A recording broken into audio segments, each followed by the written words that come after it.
bukan satu gereja lagi lalu dimusuhi.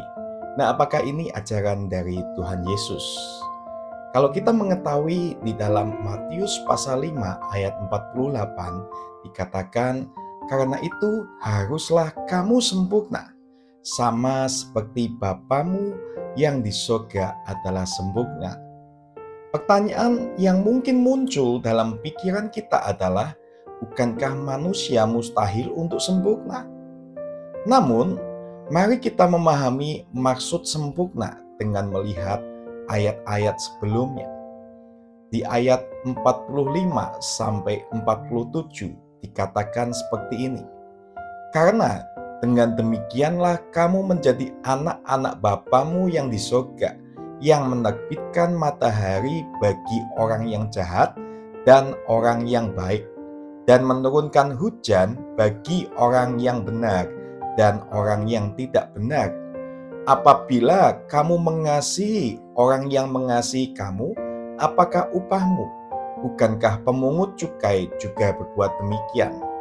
Dan apabila kamu hanya memberi salam kepada saudara-saudaramu saja, apakah lebihnya daripada perbuatan orang lain? Bukankah orang yang tidak mengenal Allah pun berbuat demikian?" Jadi yang dimaksud menjadi sempurna seperti Bapa bukanlah tentang mencapai kesempurnaan secara manusiawi, yaitu kita tidak melakukan dosa sama sekali.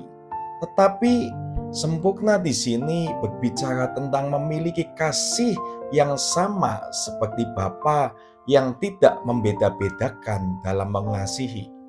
Jadi kita harus mengasihi semua orang, baik yang mengasihi kita atau yang memusuhi kita. Terkadang orang Kristen sendiri cuma mengasihi sesamanya saja atau yang satu gereja dengannya. Yang tidak satu gereja akhirnya dijauhi, tidak dikasihi, bahkan terkadang dimusuhi karena tidak satu gereja lagi. Nah, Bapa di sorga tidak mau kita seperti itu. Bapa mengajarkan bahwa semua harus kita kasihi, walaupun itu bukan orang Kristen. Baik itu orang kafir atau orang jahat pun perlu kita kasihi. Jadi sempurna di sini adalah mengasihi semua orang, tidak hanya kelompok kita sendiri, tetapi juga orang-orang yang memusuhi kita. Ini adalah contoh kasih yang Bapa lakukan, dan kita harus meneladaninya. Untuk memiliki kasih yang seperti itu, kita perlu tahu makna kata sempurna itu sendiri. Kata sempurna dalam bahasa Yunaninya adalah teleitos, yang memiliki dua arti utama. Yang pertama, dewasa. Nah, untuk menjadi sempurna, kita harus melalui proses pendewasaan. Ini berarti kita harus terus bertumbuh dan belajar untuk mengembangkan diri kita dalam mengasihi. Tidak langsung kita jadi sempurna. Nah, yang kedua artinya adalah lengkap atau utuh.